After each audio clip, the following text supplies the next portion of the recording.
सफर 2013 अपने अगले स्टेशन यानी कि मार्च पर पहुंच चुका है। मार्च स्टेशन पे घटी कुछ खट्टी मीठी यादों के साथ मॉर्गन स्टैनली ने Asia Pacific economic spring outlook नामक एक रिपोर्ट 18 मार्च 2014 को जारी की। 17 मार्च 2014 को केंद्रीय दूरसंचार विभाग ने साइबर हमलों के खतरों और वेबसाइटों की हैकिंग से निपटने के लिए दिशा निर्देश जारी किए। 18 मार्च 2014 को उत्तरी कोरियाई फिल्म महोत्सव में असमिया थ्रिलर फिल्म एखोन निदेखा नादिर जिपारे ने ऑडियंस चॉइस अवार्ड जीता। भारतीय चुनाव आयोग ने वर्ष 2014 में होने वाले लोकसभा चुनावों के लिए अभिनेता आमिर खान को ब्रांड एम्बेसडर नियुक्त करने का निर्णय लिया। ब्रिटेन ने प्रथम विश्व युद्ध में शामिल होने वाले भारतीय सैनिकों को मार्च 2014 के तीसरे सप्ताह में सम्मानित किया। 18 मार्च 2014 को केंद्र सरकार ने केंद्रीय सार्वजनिक उपक्रमों के एक्सचेंज ट्रेडिंग फंड की शुरुआत की। भारत ने पाटन, गुजरात के रानी की वाव व हिमाचल के ग्रेट हिमालय नेशनल पार्क को यूनेस्को के विश्व धरोहर स्थल में शामिल करने के लिए नामांकित किया। 17 मार्च 2014 को इंडियन ऑयल कॉरपोरेशन ने 30,000 करोड़ रुपए की लागत से गुजरात के मुंद्रा में एक रिफाइनरी बनाने की घोषणा की। स्वीडन की कंपनी SIPIR ने 17 मार्च 2014 को अंतर्राष्ट्रीय हथियारों के हस्तांतरण से संबंधित आंकड़े जारी किए। 12 मार्च 2014 को CSO द्वारा जारी आंकड़ों के अनुसार जनवरी 2014 माह के पिछले वर्ष की तुलना में औद्योगिक उत्पादन में 0.1% की वार्षिक वृद्धि हुई। यूरोपीय संसद ने यूरोप महाद्वीप में बेचे जाने वाले सभी मोबाइल फोन के लिए एक ही चार्जर विकसित करने हेतु एक कानून पारित किया है। 17 मार्च 2014 को रूस के राष्ट्रपति व्लादिमीर पुतिन ने क्रीमिया को स्वतंत्र देश तौर पर मान्यता देने वाले आदेश पत्र पर हस्ताक्षर किए। आर अर्जुनन ने द्रविड़ विवसैगल मुनेत्रम कड़गम नामक राजनीतिक दल का गठन चेन्नई में 17 मार्च 2014 को किया।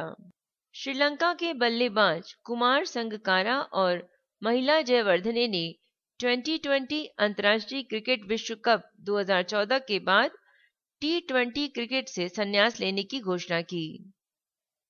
17 मार्च 2014 को हिंदुजा बंधुओं को जारी एक रिपोर्ट में ब्रिटेन का तीसरा सर्वाधिक धनी परिवार घोषित किया गया। ONGC तथा ऑयल इंडिया लिमिटेड ने मिलकर इंडियन ऑयल कॉरपोरेशन में भारत सरकार की 10% की हिस्सेदारी 5,340 करोड़ रुपए में खरीदी। नागालैंड और असम चुनावों के लिए प्लास्टिक फोटो पहचान पत्र जारी करने वाले पहले 2 राज्य बने। BCCI ने भारतीय प्रीमियम लीग 2014 के आयोजन स्थलों की घोषणा की।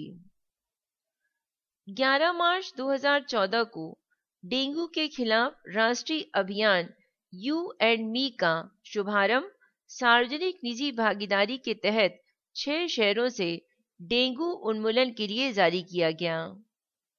11 मार्च 2014 को फ्रांसीसी कंपनी एयरवेज ने अपनी पूर्ण स्वामित्व वाली अनुषंगी कंपनी एयरबस इंडिया की भारत में शुरुआत की। 13 मार्च 2014 को विश्व गुर्दा दिवस संपूर्ण विश्व में मनाया गया। विश्व गुर्दा दिवस प्रति वर्ष मार्च के दूसरे बृहस्पतिवार को मनाया जाता है। वर्ष 2014 का विश्व गुर्दा दिवस का विषय गुर्दे की दीर्घावधि बीमारियां और वृद्धावस्था रखा गया।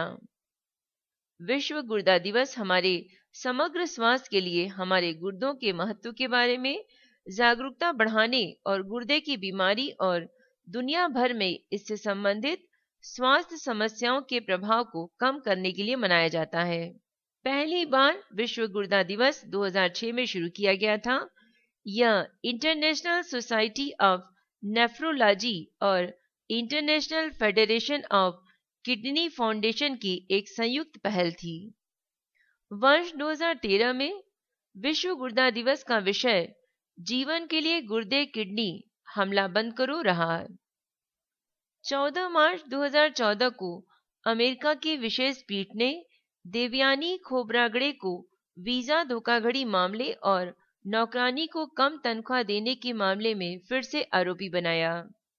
राकेश सेठी को सार्वजनिक क्षेत्र के बैंक इलाहाबाद बैंक का अध्यक्ष एवं प्रबंध निदेशक 12 मार्च 2014 को नियुक्त किया गया। 13 मार्च 2014 को नंदन नीलकेणी ने भारतीय विशिष्ट पहचान प्राधिकरण यानी UIDAI के अध्यक्ष पद से इस्तीफा दे दिया। निर्वाचन आयोग ने राजस्व और सुरक्षा गुप्तचर एजेंसियों के एक बहु एजेंसी ग्रिड की स्थापना 11 मार्च 2014 को की।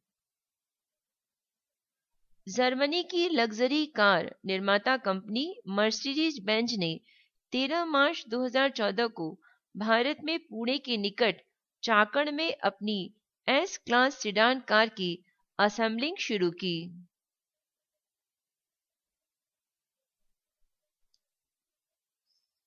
सर्वोच्च न्यायालय ने 12 मार्च 2014 को विधि आयोग को सामाजिक, राजनीतिक व धार्मिक संगठनों द्वारा भड़काऊ भाषणों के मुद्दों पर गौर करने का निर्देश दिया। भारत सरकार ने भूटान को उसकी 11वीं पंचवर्षीय योजना के लिए 4,500 करोड़ रुपए की सहायता पैकेज देने की घोषणा की। 11 मार्च 2014 को समाजवादी नेता मिशेल बैकलेट ने वेलपराइसो में चिली के राष्ट्रपति के रूप में शपथ ग्रहण की। 19 मार्च 2014 को न्यूयॉर्क में दुर्लभ भारतीय कलाकृतियों की नीलामी जेम्स ऑफ थंगटा आर्ट के नाम से की गई। मार्च 2014 के पहले हफ्ते में बेडफोर्डशायर ब्रिटेन के कार्डिगटन में विश्व के सबसे विमान एयरलैंडर या HIV 304 का अनावरण किया गया। वियतनाम में 10 दिनों तक चलने वाले भारत महोत्सव की शुरुआत 5 मार्च 2014 को हुई और इसमें शास्त्रीय नृत्य, गायन, बौद्ध महोत्सव, लोक नृत्य, भोजन, टोगा और मेहंदी जैसे कार्यक्रमों को शामिल किया गया। इस महोत्सव का आयोजन हनोई, दानंग और चिन मिन्ह शहरों में किया गया। भारतीय अमेरिकी वैज्ञानिक अनिल जैन ने 6 मार्च 2014 को एक मानव अंगुली चिन्ह का फैंटम नामक पहला 3D मॉडल विकसित किया। ये मॉडल अंगुली चिन्ह मिलान प्रणालियों की सटीकता बढ़ा सकता है और सुरक्षा प्रौद्योगिकी में सुधार ला सकता है। मिशिगन स्टेट यूनिवर्सिटी में अरुण जैन की अगुवाई में कंप्यूटर वैज्ञानिकों की टीम ने पहले एक अंगुली चिन्ह की द्विआयामी इमेज निर्मित करके और फिर एक 3D अंगुली सतह के साथ इसकी मैपिंग करके 3D इमेज विकसित की। मानव अंगुली चिन्ह निर्मित करने वाली समस्त रिजेस और वैलिस से परिपूर्ण 3D उंगली सतह 3D प्रिंटर का इस्तेमाल करके बनाई जाती है। हालांकि इस 3D मॉडल में एक असली उंगली की संरचना या एहसास नहीं है, किंतु यह फिंगरप्रिंट सेंसिंग और मैचिंग टेक्नोलॉजी को आगे बढ़ा सकता है।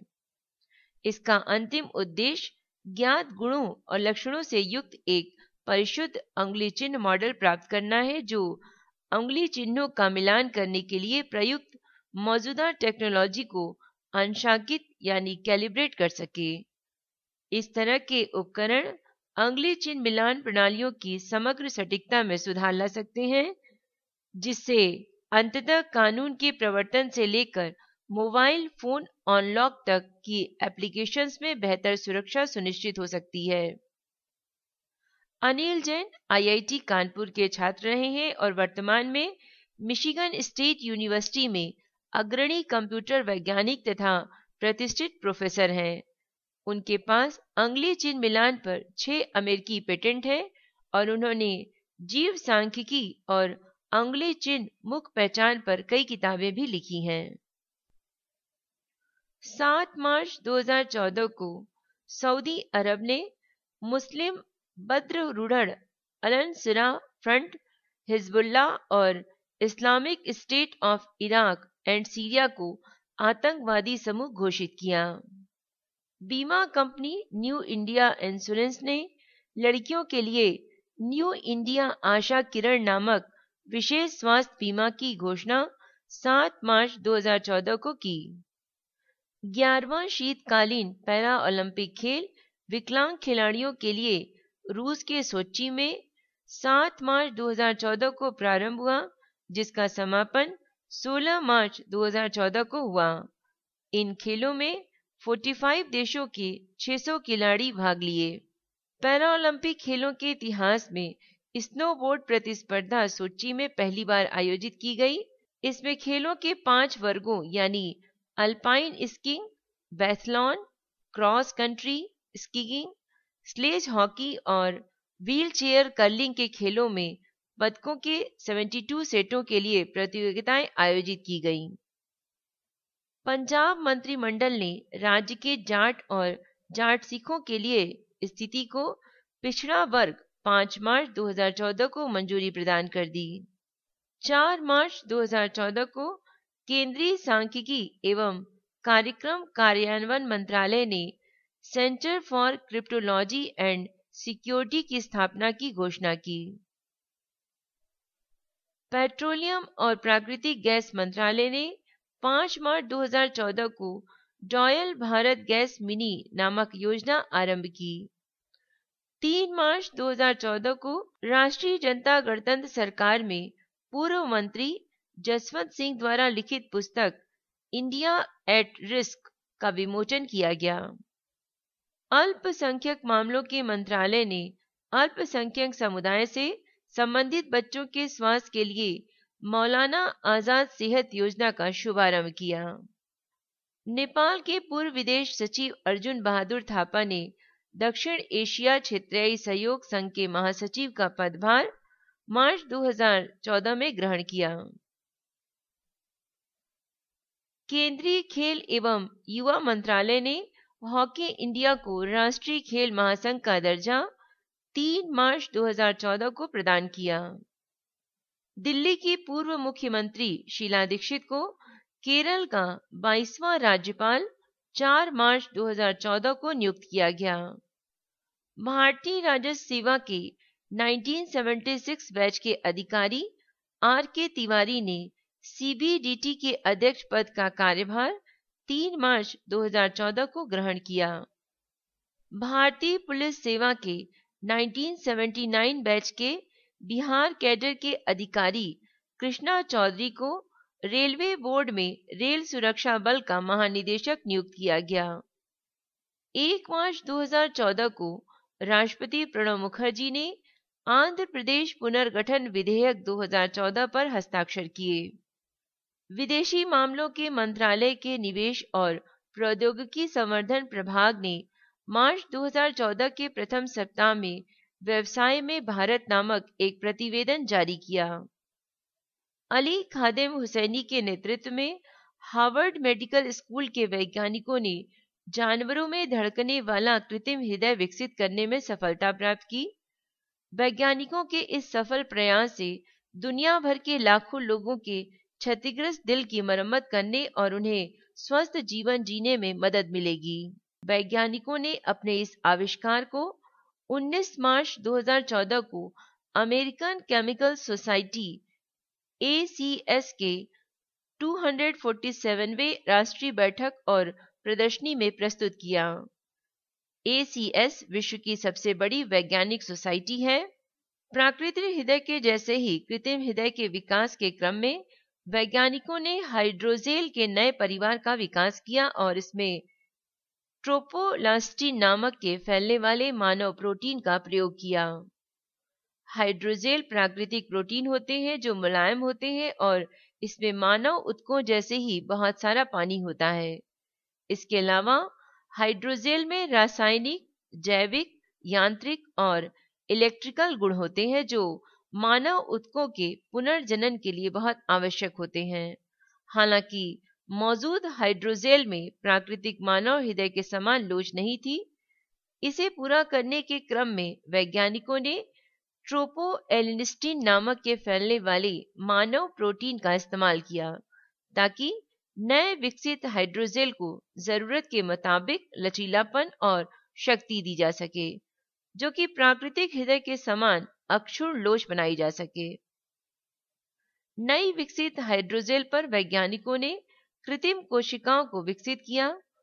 कोशिकाओं की सही संरचना को सुनिश्चित करने के लिए वैज्ञानिकों ने 3D प्रिंटिंग और जेल में पैटर्न बनाने के लिए माइक्रो इंजीनियरिंग तकनीकों का सहारा लिया। इन पैटर्न ने कोशिकाओं को वैज्ञानिकों की इच्छा के मुताबिक विकसित करने में मदद की। ये नए विकसित हाइड्रोजेल माइक्रो पैटर्न एवं लचीले हैं और आगे चलकर इनका इस्तेमाल हृदय पैच के रूप में हो सकता है। ये लचीला प्राकृतिक हाइड्रोजेल रक्त वाहिकाओं, कंकाल की मांसपेशियों, हृदय के वाल्व और त्वचा की कोशिकाओं के पुनर्जनन में इस्तेमाल में लाया जा सकता है। फिलहाल हृदय की क्षति वाले रोगियों के लिए सबसे अच्छे इलाज के विकल्प के रूप में अंग प्रत्यारोपण है। खगोलविदों ने मार्च 2014 के चौथे सप्ताह में हमारे सौर मंडल में विद्यमान काइपर बेल्ट में शनि और यूरेनस ग्रहों के बीच बर्फ और कंकड़ से बने छल्लों वाले लघु ग्रह चारकिलो की खोज की। ये खोज नील्स बो इंस्टीट्यूट के शोधकर्ताओं की एक टीम ने की है। शनि और बृहस्पति जैसे विशाल ग्रहों की तरह छल्लों वाले कोई आकाशीय पिंड पहली बार खगोलविदों को मिला है। खोजे गए आकाशीय पिंड के छल्ले कुछ 100 मीटर मोटे और सिर्फ 3 और 7 किलोमीटर चौड़े हैं। दोनों छल्लों के केंद्र 14 किलोमीटर और दोनों के बीच की दूरी 9 किलोमीटर है। सौर मंडल से ये 2 अरब किलोमीटर की दूरी पर स्थित हैं। लघु ग्रह चारकिलो की खोज चिली के लांसिला वेधशाला में डेनिश दूरबीन में इस्तेमाल किए गए नए कैमरे की मदद से हुई है। हालांकि ये लघु ग्रह कई वर्षों से ज्ञात था, लेकिन इसके छल्ले कभी नहीं देखे गए। नए कैमरे को नील्स बो इंस्टीट्यूट में विकसित किया गया। चारकिलो ग्रह काइपर बेल्ट में स्थित है, लेकिन कुछ बिंदुओं पर यह इस बेल्ट से बाहर निकाल दिया जाता है और खोज के समय ये छोटी वस्तुओं के संग्रह सेंटोर में शनि और बृहस्पति ग्रह के बीच स्थित था। 250 किलोमीटर के व्यास वाले सभी वस्तुओं में चारकिलो सबसे बड़ा है। काइपर बेल्ट सौरमंडल के किनारे पर नेपच्यून से परे कक्षा में हजारों बौने ग्रहों और धूमकेतुओं से बनरमी एक वृत्ताकार बेल्ट है। दूरसंचार क्षेत्र की कंपनी एयरटेल के DTH operator Airtel digital TV ने 28 मार्च 2014 को पॉकेट टीवी की शुरुआत की। एयरटेल डिजिटल टीवी की पॉकेट टीवी सेवा एंड्रॉयड डिवाइसेस के लिए शुरू की गई। पॉकेट टीवी ऐप को गूगल प्ले स्टोर से मुफ्त में डाउनलोड किया जा सकेगा। इसके लिए यूजर को हर माह 60 रुपए का शुल्क देना होगा। कंपनी के मुताबिक यह ऐप टीवी और मोबाइल फोन का कन्वर्जेंस है। इसके जरिए यूजर 150 से ज्यादा टीवी चैनलों को लाइव देख सकेंगे। इसके साथ ही इसमें चैनल और वीडियो फिल्टर सुविधा, advance electronic program, guide, favourite channel set करने की सुविधा, social media integration program, reminder जैसी सुविधाएं भी दी गई हैं। एयरटेल भारती एयरटेल द्वारा संचालित दूरसंचार सेवाओं की एक कंपनी है, जिसकी स्थापना 7 जुलाई 1995 को सुनील भारती मित्तल द्वारा की गई। इसका मुख्यालय नई दिल्ली में है। भारत में ग्राहकों की संख्या की दृष्टि से एयरटेल सेल्युलर सेवा की सबसे बड़ी कंपनी है। भारती एयरटेल अपने ब्रांड नाम एयरटेल मोबाइल सर्विसेज के नाम से जीएसएम प्रौद्योगिकी का उपयोग करते हुए ब्रॉडबैंड तथा दूरसंचार सेवाएं, सैटेलाइट टीवी, इंटरनेट कनेक्टिविटी एवं कॉरपोरेट दूरसंचार परामर्श सेवाएं उपलब्ध कराती है। एमनेस्टी इंटरनेशनल ने लंदन में 27 मार्च 2014 को मृत्यु दंड पर अपनी वार्षिक रिपोर्ट जारी की। इसके मुताबिक कम से कम 22 देश जो आज भी मृत्यु दंड दे रहे हैं, उन्हें मृत्यु दंड समाप्त किए जाने पर विचार करना चाहिए। इसके अलावा मृत्यु दंड देने वाले देशों की संख्या बीते 20 वर्षों में कम हुई है। साल 2013 में कम से कम 778 लोगों को मृत्यु दंड दिया गया, जो साल 2012 में 682 यानी 682 के आंकड़ों से 15% अधिक है। इसमें चीन शामिल नहीं है। वर्ष 2013 में ईरान में 369 और इराक में 169 सजाए मौत देने की वैश्विक रूप में तेजी से वृद्धि हुई थी। फांसी की सजा देने वाले देशों की सूची में चीन, इराक, ईरान, सऊदी अरब और अमेरिका सबसे ऊपर है। वर्ष 2013 में संयुक्त राज्य अमेरिका फांसी की सजा देने वाले अमेरिकी देशों में से एकमात्र देश था।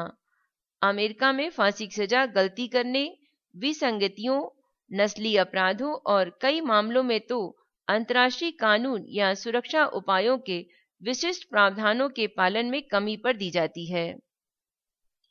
वर्ष 2013 में अमेरिका के 9 राज्यों में 39 लोगों को सजा दी गई थी, जो 2012 के मुकाबले 34% अधिक था और 2013 में फांसी की सजा की कतार में 3108 लोग खड़े थे। यूरोप और उत्तरी मध्य एशिया फांसी मुक्त क्षेत्र बन चुका है, जहां वर्ष 2009 से अब तक सजाए मौत का एक भी मामला सामने नहीं आया। वर्ष 2013 में 25 वर्षों में सबसे अधिक संख्या में दया याचिका नामंजूर की गई। भारत में राष्ट्रपति प्रणब मुखर्जी ने इस अवधि में फांसी की सजा पाए 18 कैदियों की दया याचिका खारिज कर दी थी। भारत में एकमात्र फांसी को अंजाम फरवरी 2013 में दिया गया, जो कि मोहम्मद अफजल गुरु की फांसी थी, जो कि अंतर्राष्ट्रीय मानकों का उल्लंघन था। ऐसा इसलिए हुआ कि भारत सरकार ने उसकी पसंद के कानूनी प्रतिनिधित्व की मांग को मंजूर नहीं किया था। इसके अलावा फांसी की तारीख और समय के बारे में उसके परिवार को सूचना नहीं दी गई थी और मौत के बाद उसका शव परिवार को अंतिम संस्कार के लिए भी नहीं सौंपा गया था। भारत में साल 2013 में 72 नए लोगों को फांसी की सजा दी जानी थी और साल के आखिर में कम से कम 400 लोगों को मृत्युदंड दिया जाना था। 23 मार्च 2014 को गिनी यानी कि अफ्रीका में रक्तस्रावी बुखार की वजह से इबोला वायरस का पता चला। अब तक 80 से ज्यादा लोगों में इस वायरस के संक्रमण का पता चला। इनमें से सिएरा लियोन और लाइबेरिया के 59 लोगों की मौत हो चुकी है। इससे पूर्व 2012 में इबोला का संक्रमण कांगो और युगांडा में हुआ था। इस वायरस से संक्रमित एकमात्र मनुष्य का केस सबसे पहले पश्चिम अफ्रीका में 1994 में सामने आया था। इबोला वायरस का प्रकोप गिनी जैसे देश के लिए विनाशकारी साबित हो सकता है, क्योंकि गिनी में चिकित्सा की बुनियादी सुविधाओं का बहुत अभाव है। यूनिसेफ ने वायरस को फैलने से रोकने के लिए गुकेडू में डॉक्टरों की नियुक्ति की। इंसानों के बीच ये वायरस शारीरिक तरल पदार्थों के जरिए फैलता है। इबोला के सबटाइप का अब तक पता नहीं चल पाया, जिससे मृत्यु दर का बेहतर अंदाजा हो पाता। इबोला के लिए मृत्यु दर 25 से 90% तक हो सकती है। इबोला एक रक्तस्रावी बुखार है और मानव जाति में पाया जाने वाला सबसे जहरीले वायरल रोगों में से एक है। इबोला वायरस की 5 अलग प्रजातियां हैं: बंडी बुग्यो, कोटेडी, लिवोरी, रेस्टोन, सूडान और जायरे। बंडी बुग्यो, सूडान और जायरे इबोला रक्तस्रावी बुखार ने अफ्रीका में प्रकोप की तरह है और अब तक यह प्रभावित सभी मामलों में 25 से 90% मरीजों की मौत का वजह बन चुका है, जबकि कोटे डी लिवोरो और रेस्टोन ने ऐसा नहीं किया है। ये वायरस संक्रमित व्यक्ति के रक्त, शरीर के तरल पदार्थों और ऊतकों से सीधे संपर्क में आने से फैलता है। इस वायरस का संचार बीमार या मृत संक्रमित वन्य पशुओं, चिंपैंजी, गोरिल्ला, बंदर, वन मृग, चमगादड़ के संपर्क में आने से भी फैलता है। प्रमुख उपचार आमतौर पर सहायक चिकित्सा होती है। मार्च 2014 में कुछ साथी जो इहलोक त्याग कर परलोक सिधार गए। कांग्रेस के नेता एवं पूर्व केंद्रीय मंत्री भुवनेश चतुर्वेदी का दिल का दौरा पड़ने के कारण कोटा में 1 मार्च 2014 को निधन हो गया। अफगानिस्तान के उपराष्ट्रपति मार्शल मोहम्मद कासिम फहीम का 9 मार्च 2014 को काबुल में निधन हो गया। फोर्ड मोटर कंपनी के अध्यक्ष रहे विलियम क्ले फोर्ड सीनियर का 9 मार्च 2014 को निधन हो गया। ए ट्रेन टू पाकिस्तान पुस्तक के लेखक पद्म भूषण से सम्मानित खुशवंत सिंह का नई दिल्ली में 20 मार्च 2014 को इंतकाल हो गया। मार्च 2014 की कुछ उपलब्धियां: सुष्मिता राय को उनकी पुस्तक मदरिंग इंडिया के लिए national endowment for the humanities for faculty पुरस्कार के लिए चुना गया।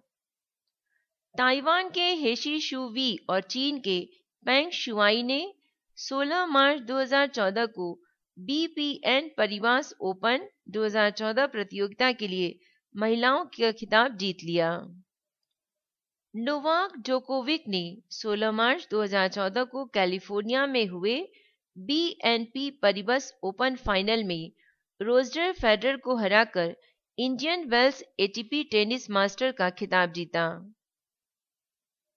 भारत रत्न से सम्मानित सचिन तेंदुलकर को ESPN क्रिकेइंफो अवार्ड 2013 के तहत क्रिकेटर ऑफ द जनरेशन हेतु चुना गया। भारतीय अमेरिकी छात्र कुश शर्मा ने 9 मार्च 2014 को अमेरिका में मिसौरी स्थित कैंसास सिटी पब्लिक लाइब्रेरी में राष्ट्रीय स्पेलिंग बी प्रतियोगिता जीती। डॉक्टर वर्तिका नंदा को 8 मार्च 2014 को राष्ट्रपति प्रणब मुखर्जी ने स्त्री शक्ति पुरस्कार प्रदान किया। डॉक्टर के अग्रवाल को विज्ञान एवं तकनीकी संचार के क्षेत्र में उनके असाधारण योगदान के लिए वर्ष 2013 के राष्ट्रीय पुरस्कार से सम्मानित किया गया। भारतीय युवती लक्ष्मी को अमेरिका के प्रतिष्ठित international woman of the courage award से 4 मार्च 2014 को सम्मानित किया गया। दक्षिण अफ्रीका ने पाकिस्तान को 6 विकेट से हराकर पहली बार आईसीसी अंडर 19 क्रिकेट विश्व कप का खिताब जीता। भारतीय मूल के गोपाल राव ने 27 मार्च 2014 को यूके ट्विटर पुरस्कार जीता। मार्च 2014 का सफर यहीं समाप्त होता है। एक सूचना, अनीता शर्मा द्वारा ध्वनांकित IAS मेन से संबंधित स्टडी मटेरियल जैसे constitution, history, geography, science and GK topics पर डिटेल नोट की CD या DVD प्राप्त करने की जानकारी के लिए मेल करें। मेल आईडी है voiceforblind यानी voice for blind @gmail.com। धन्यवाद।